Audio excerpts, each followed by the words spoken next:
महिपालपुर एक अच्छा कस्बा था, लेकिन इस बार बारिश ने महिपालपुर वालों को बहुत परेशान कर दिया। बारिश है कि रुकने का नाम नहीं ले रही है। लगातार बारिश से सभी परेशान हैं, लेकिन एक तरफ राधा भी बहुत परेशान है। राधा अपनी माँ के पास आती है और कहती है, माँ, मैंने घर का सारा झाड़ू पोछा कर दिया है, बस इस कमरे की सफाई बची है।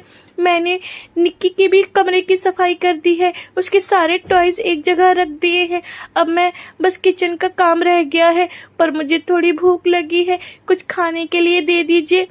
हाँ हाँ, तेरा तो कर्जा खा रखा है मैंने कि मैं तुझे हर समय खाने के दूं। जितना तू काम नहीं करती उससे ज्यादा इस घर का अनाज तोड़ती है। कितनी बार बोलूं, तू मेरी अपनी नहीं सौतेली बेटी है जो कि मेरे सर पे मर दी गई है, परेशान करके रख दिया है। माँ, मैं तो आपको अपनी माँ मानती हूँ, पर आप मुझे हमेशा सौतेला बोलती हैं। मैं तो घर का सारा काम करती हूँ, स्कूल तक नहीं जाती हूँ, पर काम करते हुए मुझे भूख लग जाती है। मैं क्या करूँ? अरे, तुम कितना नाटक करती हो, मेरी माँ से कैसे बात कर रही हो? तुम्हें मैं अभी एक थप्पड़ मार दूंगी। और तुमने मेरे कमरे की कोई सफाई नहीं की, मेरा होमवर्क भी नहीं किया। तुम मेरी बेटी से ऐसे बात करोगी? निक्की से तुम ऐसे बात करोगी?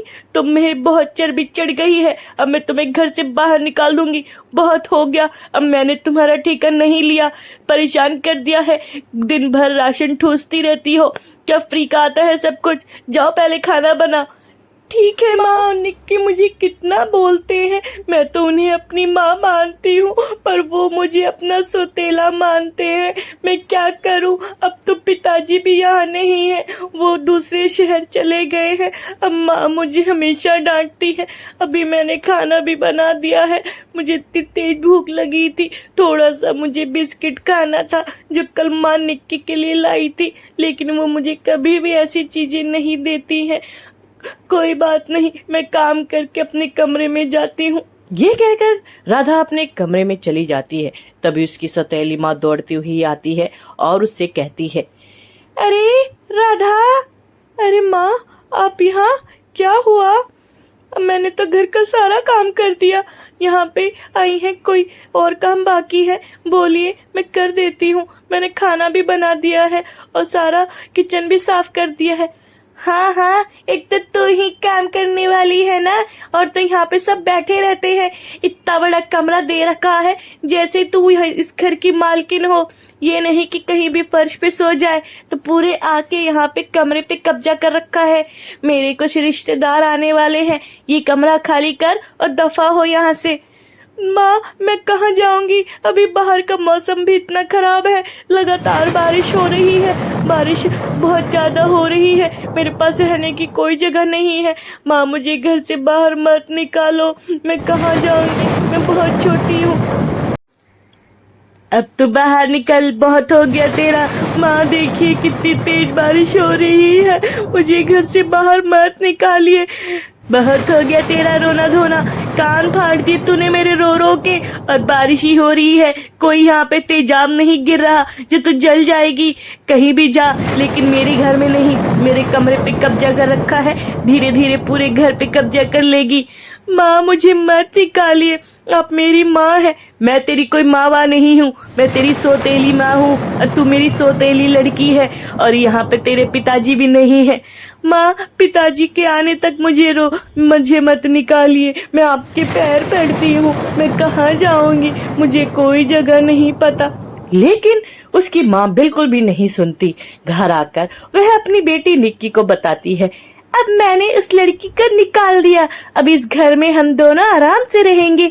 तुम्हारे पिताजी आएंगे तो उनको कह देंगे कि वो घर छोड़ के भाग गई। बहुत अच्छा लग रहा है मुझे, ऐसे लग रहा है सर से मैंने 100 मन का भार उतार दिया हो। उस लड़की ने मुझे परेशान करके रख दिया था, घर का सारा अनाज ठूस गई थी। बहुत अच्छा किया मम्मा, बहुत अच्छा किया। बहुत चोरनी थी वो, उसने मेरे सारे टॉयज और कपड़े चुरा चुरा के रखे थे अपने पास। अच्छा किया आपने उसे भगा दिया, परेशान करके रख दिया था उसने, और कुछ भी नहीं करती थी, सारा दिन बस सोती रहती थी। उधर राधा चुपचाप गांव के बाहर आ चुकी थी। चौराहे पर आकर उसे बिल्कुल समझ नहीं आ रहा था कि वह किस तरफ जाए। वह चारों तरफ देख रही थी कि अब वो कहाँ जाए, और फिर बीच बीच में रोने लगती थी। मैंने उन लोगों को कितना प्यार किया, लेकिन उन लोगों ने मेरे साथ क्या किया। मैं इतनी छोटी हूँ, लेकिन इस छोटी सी उम्र में मैं स्कूल ना जाकर हमेशा घर का काम करती थी। ये कहकर राधा चलती जा रही थी। तभी एक वह पुराने गांव की तरफ निकलती है, जहां सारे अपने घर के अंदर थे, और जो घर के अंदर नहीं थे वह वो घर छोड़कर जा चुके थे, क्योंकि वो बहुत पुराना गांव था। ये कितना पुराना गांव है, लगता है यहाँ आधे से ज्यादा घर तो खाली है, कोई नजर भी नहीं आ रहा। लगता है ये गांव छोड़ के चले गए हैं।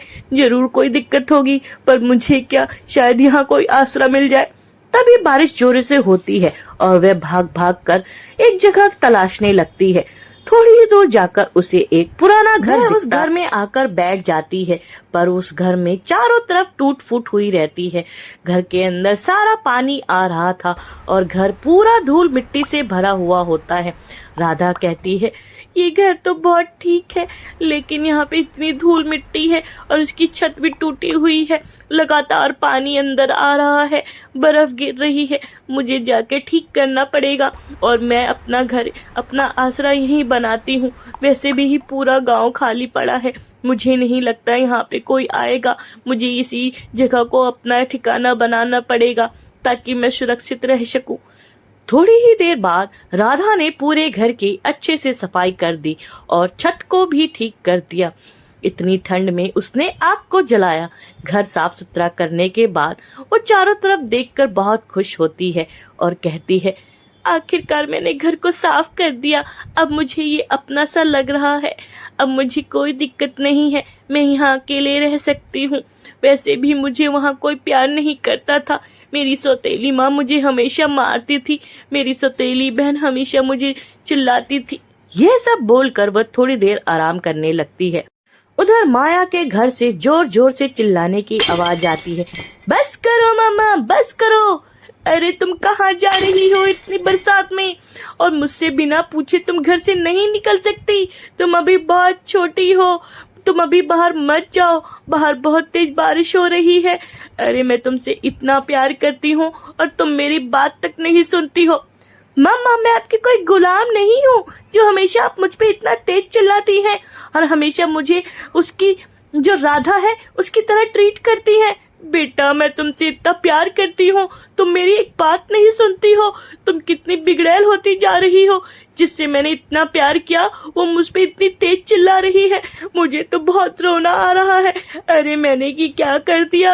राधा मुझसे इतना प्यार करती थी, अपनी माँ मानती थी, और तुम मुझसे बिल्कुल प्यार नहीं करती, मेरी एक बात नहीं सुनती।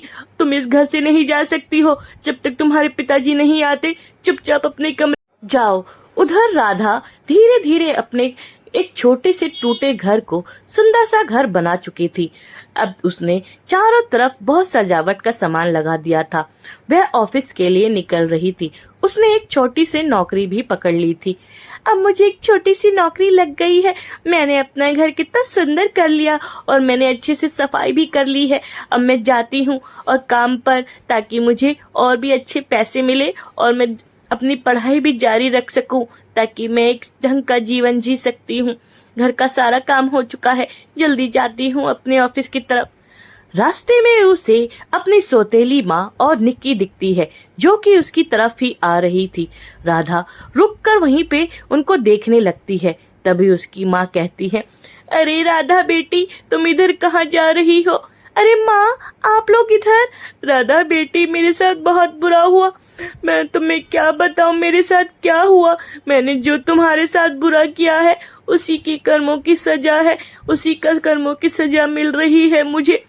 राधा सोचने लगती है कि आखिर माँ के साथ क्या हुआ। तब वह कहती है, बेटा, बरसात इतनी हुई कि हमारा जो घर था वो टूट गया है। अब वो बिल्कुल ही उखड़ गया। वैसे भी वो घर बिल्कुल कमजोर था पहले से, बस ऊपर ऊपर से ठीक था। हाँ दीदी, मुझे भी माफ कर दीजिए, मैंने भी आपके साथ बहुत बुरा किया। मैंने तो माँ के साथ भी बुरा किया, लेकिन मुझे अब अपनी गलती का एहसास हो गया है। अब हमारे पास रहने को बिल्कुल जगह नहीं है। हम तो आपको यहाँ ढूंढते ढूंढते आए हैं। ये सब सुनकर राधा को बहुत बुरा लगता है। वह अपनी माँ और बहन को अपने घर ले आती है। तब उसकी माँ कहती है, बेटा तुमने इस घर को कितना सुंदर सजा रखा है। हाँ माँ, ये गांव पूरा खाली है, ये बिल्कुल खाली घर था, तो मैं यहाँ पे आके इसको ठीक ठाक किया और मुझे एक छोटी सी नौकरी लग गई, तो मैं वहाँ काम करती हूँ। बेटा मैंने तुम्हें कितना परेशान किया और आज तुम अपने पैरों पे खड़ी हो। मुझे माफ कर दो, मैंने तुम्हारे साथ बहुत बुरा किया है, मुझे माफ कर दो। माँ आप ऐसा क्यों कहती हैं, ये आपका ही घर है और मैंने तो हमेशा आपको अपनी माँ कहा है, क्योंकि आप मेरी माँ हैं और ये मेरी छोटी बहन है। आप दोनों मेरे अपने हो। आपने कभी कुछ कहा भी तो उसे भूल जाइए और ये चाय पी लीजिए, मैं आप लोगों के लिए खाना बना देती हूँ और खाकर अब थोड़ा आराम कीजिए। दीदी मैं आपकी मदद करूँगी, आप बताइए मुझे क्या करना है, मैं भी आपके साथ जो आप कहेंगी मदद करूँगी और मुझे आप जहाँ कहेंगी मैं वहाँ सो जाऊँगी। मुझे अपना कमरा नहीं चाहिए, मैं बहुत दुखी हूँ, मैंने आप दोनों के साथ बुरा किया है, मैंने बहुत बदतमीजी की है। ये सब कहकर राधा अपनी माँ को अपना रसोई घर दिखाती है, जिसको देखकर उसकी माँ दंग रह जाती है। दीदी आपका रसोई घर कितना सुंदर है, ये तो हमारे भी घर से सुंदर है। हाँ निक्की, यहाँ पे सब कुछ मैंने लकड़ी का बनाया है और अपने हाथों से बनाया है और ये सब माँ के आशीर्वाद से हुआ है। माँ मुझे आशीर्वाद दीजिए। राधा मेरा आशीर्वाद तो हमेशा तेरे साथ है, तेरे साथ तो जो मैंने किया उसकी तो मैं कभी अब बात भी नहीं कर सकती, लेकिन मैं चाहती हूँ तू हमेशा ऐसे ही तरक्की करे राधा, और इस किचन का काम अब मैं करूँगी, तू चिंता मत कर, मुझे माफ़ कर दे, मैंने तेरे साथ बहुत बुरा किया। तू आगे बढ़ और अपनी बहन निक्की को भी अपने जैसा बना, वो तेरी छोटी बहन है। हाँ माँ, मैं तो बिल्कुल दीदी की तरह बनूंगी और दीदी की तरह ही काम करूंगी और पढ़ाई करूंगी।